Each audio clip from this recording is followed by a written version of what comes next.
ডেনমার্কে একটা রুলস অনুযায়ী তুমি যে ফিল্ডে কাজ করো না কেন, ড্যানিশ সরকারের প্রত্যেক মাসে একটা নির্দিষ্ট অ্যামাউন্টের ট্যাক্স পে করতে হইব।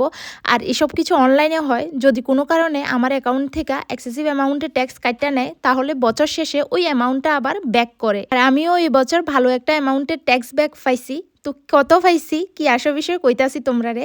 হাই, আমি মৌসুমি, আমার বাড়ি ত্রিপুরায়, কিন্তু আমার হাজব্যান্ডের কাজের সূত্রে আমরা থাকি ডেনমার্কে। এখন ঘড়িতে বাজে সকাল 9টা মতো। আর বাইরে যদি তাকাও মনে হইব ভর দুপুর, এত সুন্দর রৌদ্র উঠছে।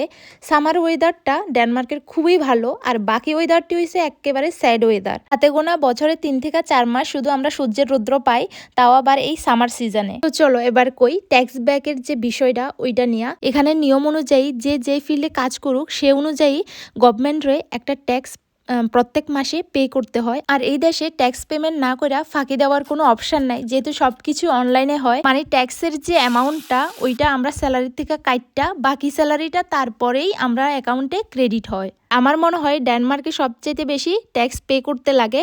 স্যালারি স্লিপ যখন আমরা পাই তখন ওই স্যালারি স্লিপেই উল্লেখ থাকে আমি কত ঘন্টা কাজ করছি, ওই অনুযায়ী আমার স্যালারি কত পাইছি, আর সেখান থেকে ট্যাক্স কাইটটা তারপর আমি কত পামু, সব কিছুই ওই স্যালারি স্লিপেই উল্লেখ করা থাকে। আর বাই চান্স যদি কোনো কারণে প্রিভিয়াস ইয়ারে আমরা থেকে বেশি ট্যাক্স কাইটটা থাকে, তাহলে রানিং ইয়ারে সবসময় মার্চ মাসের লাস্ট উইকে এই ট্যাক্সের যে অ্যামাউন্টটা এক্সেসিভ কাটছে ওইটা ব্যাক করে দেয়। মানে 2025-এ আমার থেকে যে পরিমাণ ট্যাক্স কাটা হয়েছে, অবভিয়াসলি বেশি কাটা হয়েছে। এই কারণেই 2026-এর মার্চে আমারে ওই পরিমাণের টাকাটা, মানে যে পরিমাণ বেশি নিয়ে গেছিলো ওই টাকাটা আমারে ব্যাক করছে। আর আমি ব্যাক পাইছি 13,000 ড্যানিশ ক্রোনার।